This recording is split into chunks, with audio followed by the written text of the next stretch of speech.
Ayun na guys, good morning, good afternoon, and good evening po muli sa inyo lahat. So, ito muli ang inyong lingkod, Batang LU, and meron na naman tayong re-reactionan guys. And of course, ano yan, kung napansin nyo, ay bigla na namang lumitaw o kaya bumalik na naman si Viancy sa social media after mga halos isang buwan po niya na pananahimik. At sabi nga ni Lola Glo ay itinatago ito ni AR o kaya ni Annalyn Rollinson. Narinig natin yan doon sa isang vlog ni Lola Glo. And ito na nga, at may bagong pautot guys. And kagaya nung nasa thumbnail natin na ginagaya or ginaya ang pautot ni Mang Iking. At yan ay malalaman natin maya-maya lang guys. And of course, mayroon tayong dalawang topic sa ngayon. Pagsasamahin na lang po natin. And yun, una-una kay Viancy, and pangalawa of course kay Mang Iking, na kung saan ay mukhang minamalas talaga itong si Mang Iking, no?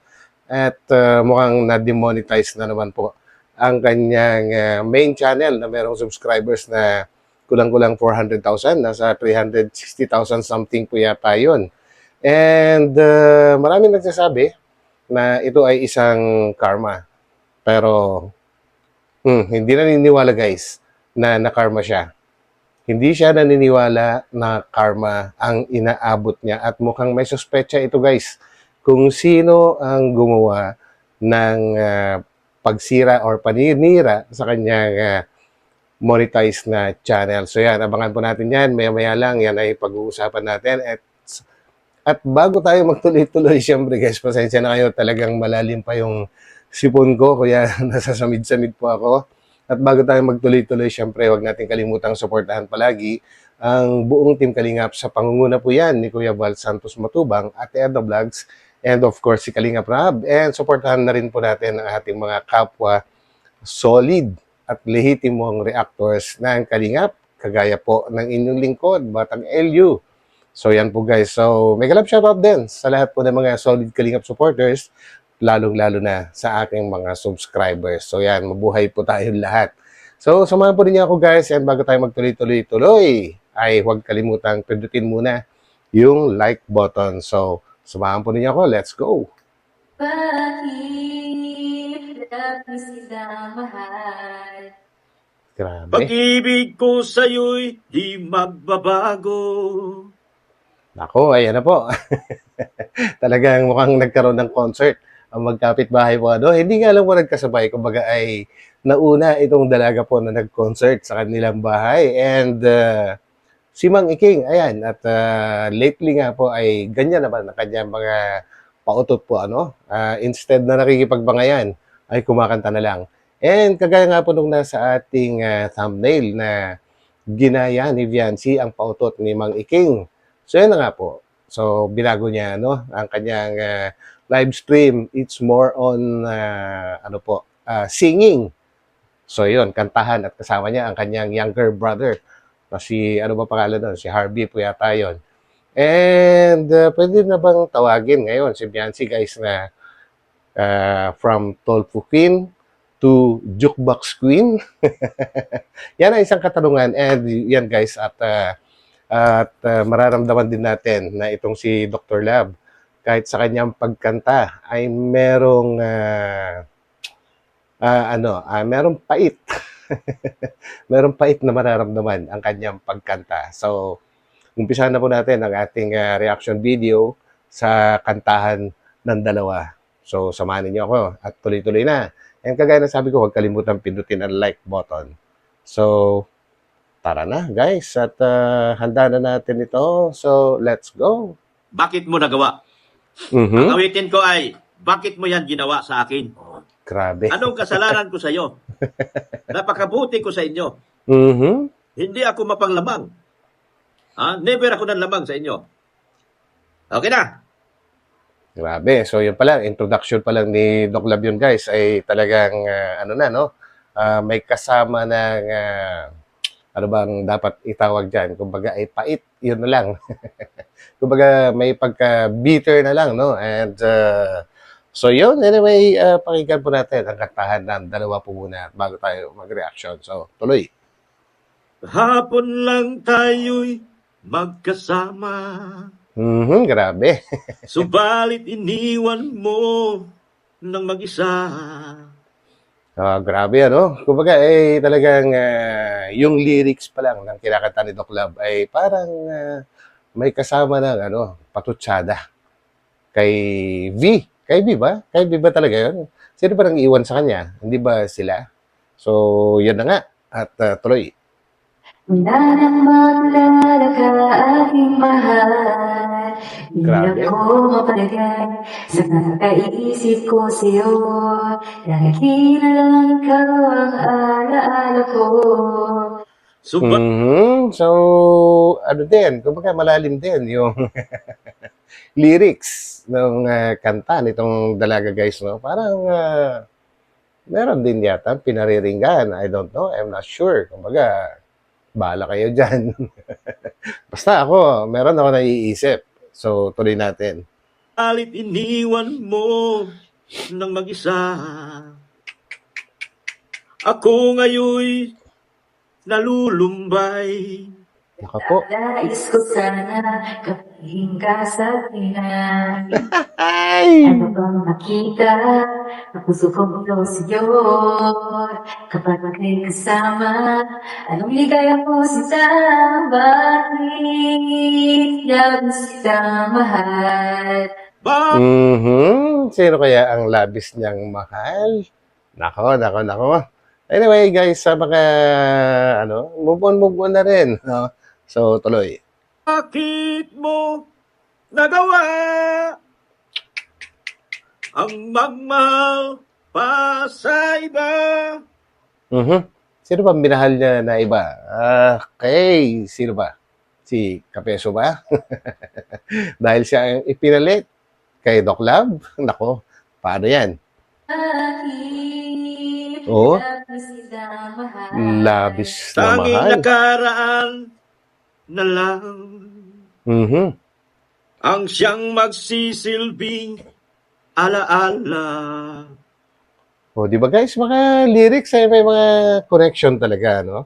Siyempre yung, ito good vibes lang naman tayo. Guys huwag niyo masyadong seryosohin to. Good vibes lang to tayo. And yung alaala, yung mga nakaraan ay magsisilbing alaala.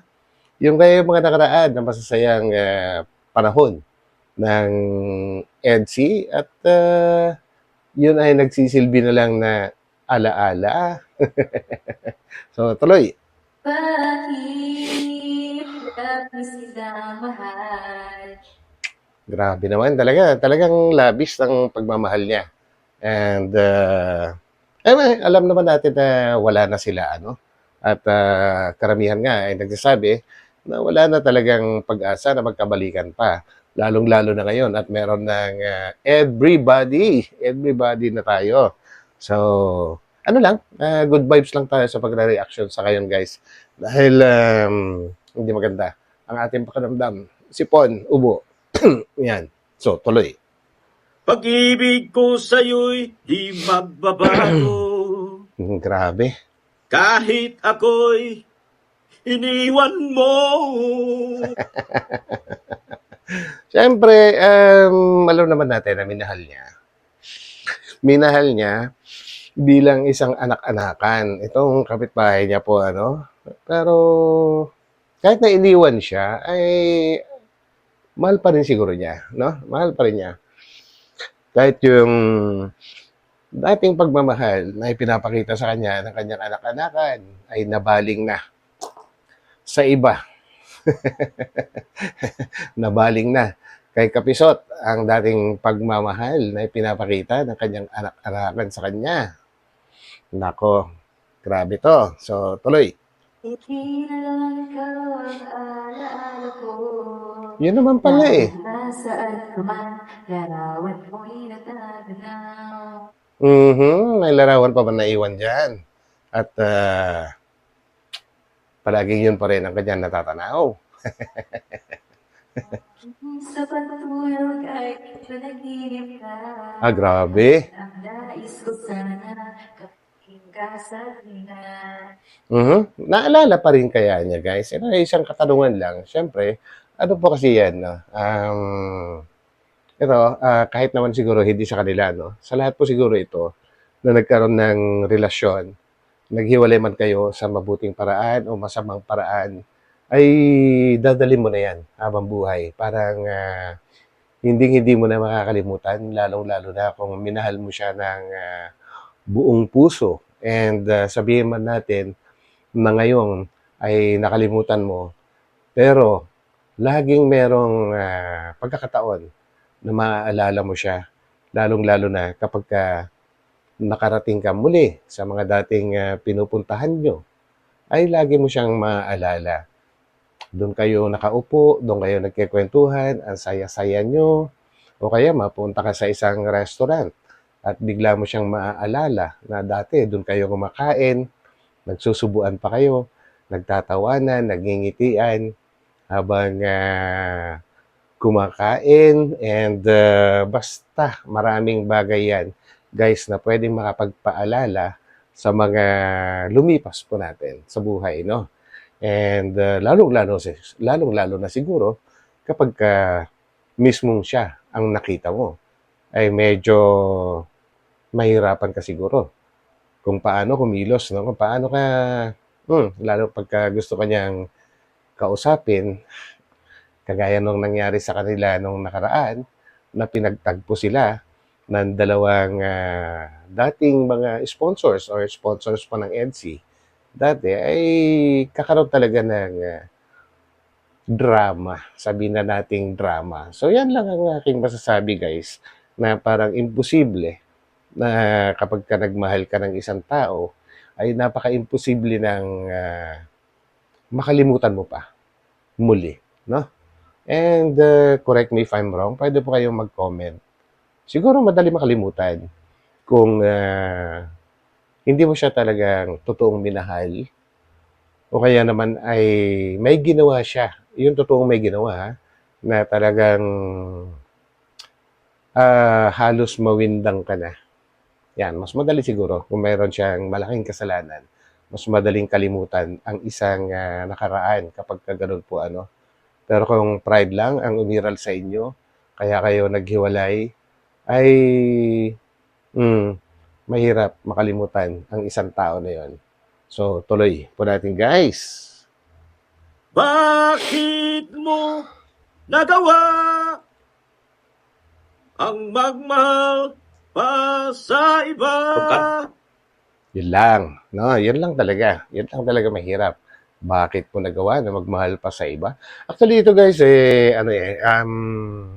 halo-halo po eh. Yung mga, kumbaga, mixed, halo-halo yung meaning ng kanilang mga kinakanta po, ano. But anyway, ituloy po natin ito at pakinggan po natin kung ano yung mga iba pang masasabi ni Dr. Lab sa mga nangyayari sa buhay niya po ngayon, no? So, tuloy. Tanggap ko na po ang kapalaran ko. Maaring sobrang napakasakit ng ginawa nila. Sobrang napakasakit yung ginawa nila sa akin. Pero tanggap ko na po. Ayun na ba na dapat, no? Kahit paano mangyari sa'yo, kahit sobrang sakit pa yan, mahirap mag-move on, kaya lang wala ka namang ibang choice, kundi tanggapin. Kasi lahat na mga nangyari or nangyayari sa buhay natin, guys, ay kasama tayo doon.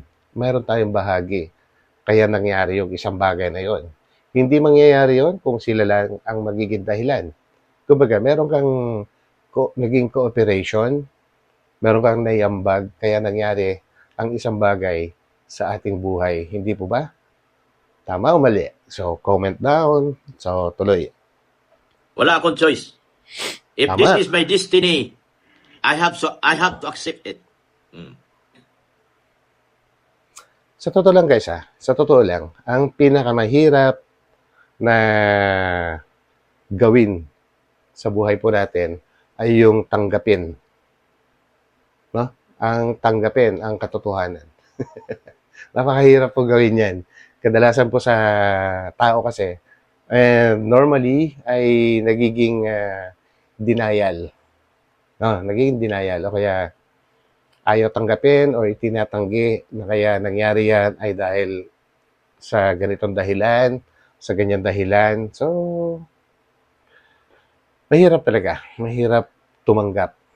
Mahirap tanggapin ang katotohanan. Pero kung wala ka namang choice talaga, ay talagang tatanggapin mo kahit mahirap. Hindi po ba? Kahit masakit, kailangan tanggapin mo yan. At masakit man sa ngayon, darating ang araw. Kumbaga, sabi nga nila ay time heals. Kumbaga, oras na lang ang makakapaggamot or makakapagpalimot sa kung ano man ang nangyari sa'yo na hindi maganda. Tama o mali? So, tuloy. I have to accept it. Mhm. You know?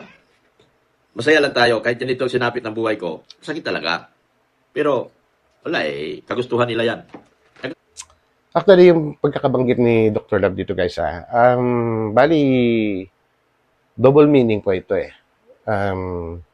Isa, yung pagkakawatak-watak ng grupo po nila, yung pag-alis ni Tulfo Queen or ni Viancy sa Team Guapa or sa grupo niya. Isa yon sa mga meaning ng mga sinasabi ni Doc Love. At pangalawa, yung pong nangyaring muli sa kanyang main channel. No, yun po. So, dalawa po ang nakikita ko na meaning dito sa kanyang sinasabi. So, tuloy natin. Natin. Sana maisip din nila na may pamilya di akong pinapakain. Sana maisip din nila na meron din mga tao nag-aantay sa akin na mabigyan ko ng mga tulong yung aking mga charity. Aha. Huwag nilang madalas idamay yung mga problema. Kung may problema man sila, idamay nila sa tamang usapan. Sa totoo lang, masakit talaga yan. Kasi hodang, sabi na, hindi sa pinagtatanggol si Dr. Love, guys, ito ay isang katotohanan na ang paggawa ng sarili mong channel ay talagang napakahirap. Kumbaga, ang dami mong pagdadaanan po bago mo ma-reach. Yun nga lang, umabot ka ng 100,000 na subscribers, guys, ay talagang mahirap na. Tingnan nyo sa mga nagre-reaction or mga nagbablog, ay bago sila umabot sa ganyan na subscribers, yung 100, bago sila makakuha ng silver play button, ay inaabot ng ilang taon. Ganun po kahirap yun. And paggawa pa lang ng content ay mahirap na. Samahan mo pa na pag-i-edit, mahirap na. Dami. So, tuloy po natin. Kulang lang sa pag-uusap yan Masyado lang kayo mapusok. Bakit kasi kayo hindi nag-uusap? Kumbaga, nagpapataasan ng pride? Ganun ba yun? Kumbaga, mas alam nila ang kanilang ginagawa kasi sila mismo ang involved dyan, no? Pero ganun pa man, nangyari na.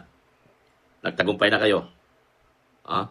Pag sinabi nagtagumpay, ibig sabihin, pinagplanuhan. Hindi po ba? Talagang sinadya kapag ka sinabing nagtagumpay. Well, marami tayong naririnig-rinig dyan na talagang yung kabila. Hindi kalingap guys sinasabi ko, aside from Team Guapa kasi, meron pang iba, no? So tawagin na lang natin kabila, ay gusto talagang durugin itong si Mang Iking. Kaya kahit yung channel niya ay talagang babanatan. Sabi nga ng isang narinig ko na member ng mga 4 na tinatawag. Kapag ka nasa giyera, ang unang titirahin mo ay yung resources. No? Kapag ka tinamaan mo yung kanyang resources, ay mahihirapan na siyang lumaban. Well, ano yan? Kumbaga, common yan. Common sa isang labanan. Kumbaga, kahit sa giyera nga, ang talagang titirahin mo ay yung mga ammunitions. Yung bodega ng ammunitions para mawalan sila ng bala. Ganyan din po. At narinig ko rin yan. Muli ko narinig. Although alam na natin na matagal yan. Ay narinig ko sa isang reactor sa kabila po nila. Hindi sa side natin. No? Ganun ang labanan. So, kaya lang, kapag ka ganun, malalim na talaga yon. Kapag ka ganun ang ginawa, guys, no? Eh, kahit pa paano naman, ay may binubuhay din na pamilya. Itong si Mang Iking, meron din siyang, kagaya nga nasabi niya, meron din siyang tinutulungan. So, kapag ka nawala yung kanyang resources, saan pa siya kukuha? Di ba? Well, anyway, maganda din yung nangyari sa kanya, no? Nung kagabi, no, sa kanyang live stream dahil talaga nga namang inulan ng pakulay at pa-Gcash. Grabe. So, anyway, ganun talaga. Eh, labanan, nagbabanatan sila, eh, may mga gumagamit ng, hindi talaga mawawala, na may gagamit at gagamit ng mga tinatawag na dirty tactics. Di po ba? So, tuloy. At ang Chakin channel ay nanganganib na. Nanganganib na. Nanganganib. So, kung hanggang doon lamang magiging buhay ng aking channel, tanggap ko na po. Handa tayo mag-umpisa sa panibagong yugto ng ating buhay at harapin ang panibagong tawag ng Diyos sa atin. Masakit Hindi yan. hindi naman tayo hindi naman tayo baguhan pa. Kilala na tayo bilang isang Dr. Love. Ano bang channel na gagawin ko, papanoorin ng tao yan? Yan ang dapat yan ang dapat ipagpasalamat niya sa Kalingap, guys, no? Dahil nagkaroon siya ng magandang pangalan. Kung hindi dahil sa Kalingap, guys, dahil grabe nung nasa Kalingap pa yan, ay talagang ipinopromote po siya nung mag-ama po, si Kuya Bal at saka si Kalingap Rab. Talagang pinopromote siya. Kaya sa sumikat at nagkapangalan ng gusto dun sa Kalingap dati. And napakabilis lang niya na nakuha yung ganun karaming subscribers. Pero kapag umalis ka sa Kalingap, mahirap na ulit na ma-reach mo or makakuha ka ulit ng ganun karaming subscribers. Aabutin ka na ng siyam-siyam bago mo abutin po yan.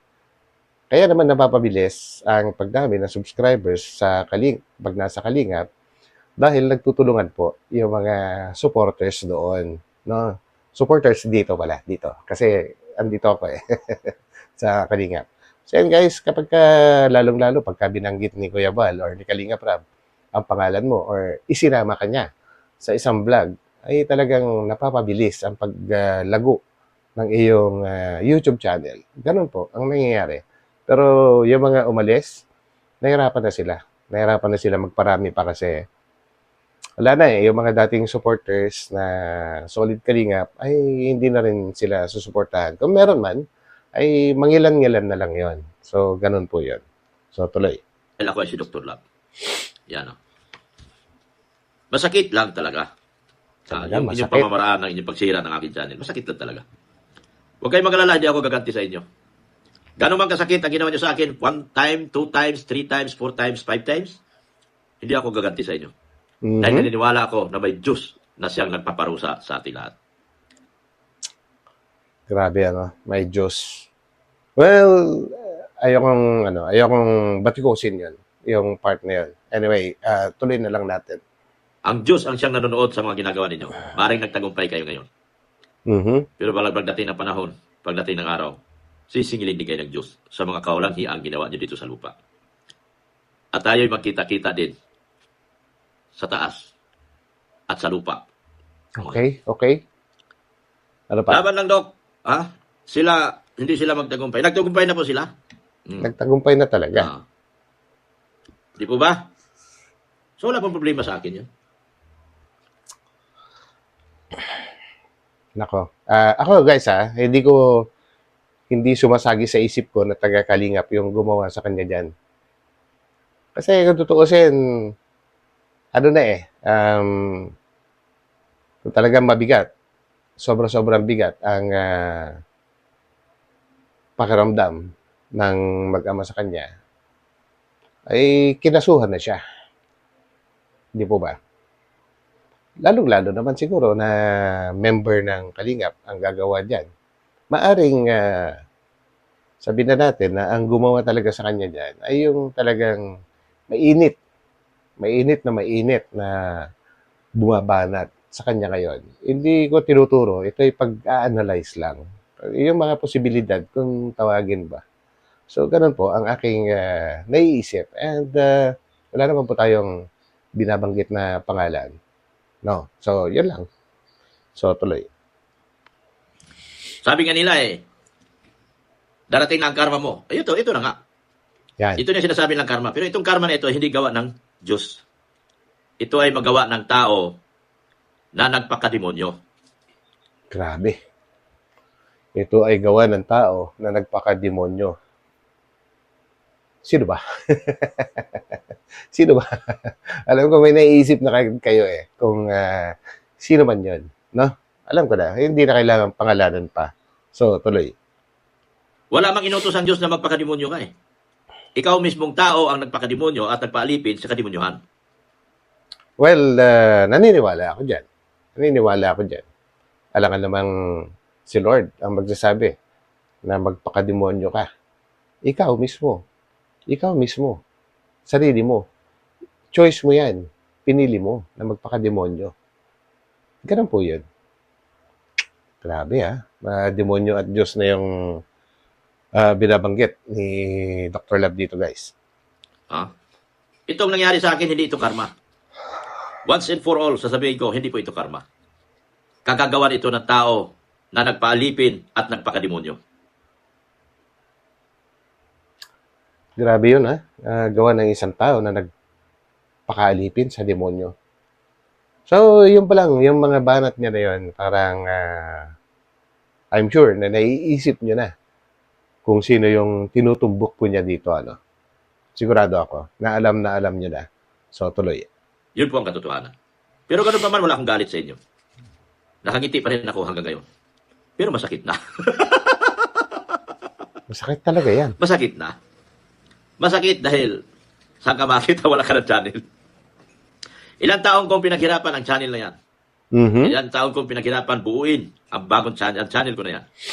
Lahat ng paghihirap, lahat ng sakit, ulan, init, araw, sinuong ko para marating ko yung 367 na yan. Pero sa isang iglap, sinira nyo na lang. So yun guys, sadyang talagang napakahirap ngayon at napakasakit kagaya ng sinabi ko kanina, ay hindi madali or napakahirap po talaga na magpalaki ng channel ang isang content creator. No? Lalo pagka yung content mo ay hindi ganoon kalawak. Kumbaga ando ka lang sa paninira, kagaya ng mga tawagin na nating anti-kalingap. Tingnan nyo po, silipin nyo yung mga bilang ng subscribers po nila. Bakit hindi lumalaki? Bakit hindi dumadami? Dahil nga po, konti lang po talaga ang sumusuporta na tao sa ganong klaseng tao. No, mas marami pa rin sumusuporta na mga tao sa gumagawa ng mabuti. No? Kagaya nga po ng mga charity vloggers, yan. Kagaya ni na Kuya Val, ni Kalinga Prab, at yung mga iba pa. Gumagawa ng mabuti, tumutulong. Kumbaga sabihin man natin na minsan ay nagkakaroon ng sponsor, pero malaking bahagi pa rin yung galing sa mismong bulsa po nila, ang ipinamamahagi po nila at itinutulong. Yun ay pinaghirapan nila. Galing sa kanilang YouTube channel. And yun nga, dahil hindi madaling magpalaki ng subscribers, so ibig sabihin, hindi basta-basta yung ginagawa ni Kalinga Prab. Lumaki ang kanilang YouTube channel ng gano'n, umabot sa milyon-milyon dahil marami pong humanga sa kanila pong ginagawa po na pagtulong. Bibihira po yung mga charity vloggers na gumagawa niyan. Bibihira lang yung nagpapabahay, nagpapa-scholar. Hindi lang yon, marami pang ibinibigay na iba-ibang tulong sa kanilang mga tinutulungan. At hindi lang one time. Kumbaga kulang na lang, pang lifetime talaga yung plano po nila na klase ng pagtulong. Yan yung mahirap gayahin. Mahirap pong gayahin yan. Although maraming naniniwala at natutuwa sa ginagawa ng Kalingap guys, ay meron pa rin talagang mga tao na gustong-gusto silang sirain. Naghahanap ng paraan. Kahit maliit na butas lang yung makita, ay palalakihin nila yon para siraan ang mga tumutulong. Ganun po. Ganun po yung totoong nangyayari. Anak ko, bago tayo dito. Hanggang dito na lang ulit guys and pasensya na. Puputulin ko na kasi na naman ako, nauubo na naman. So magkita-kita na lang po tayo ulit sa aking mga susunod na uploads and comment lang po kayo guys kung meron po kayong naiisip na pwedeng maidagdag sa aking mga tinalakay o kaya naman mayroon akong nasabing mali, ay maluwag kong tatanggapin yan. Comment lang po kayo. So, hanggang dito na lang. And muli, magkita-kita po tayo sa aking mga susunod na upload. So, ito muli ang inyong lingkod, Batang LU. So, yan guys, ingat po kayo. And God bless po sa lahat. So, pansamantala, papaalam po muna ako. Bye.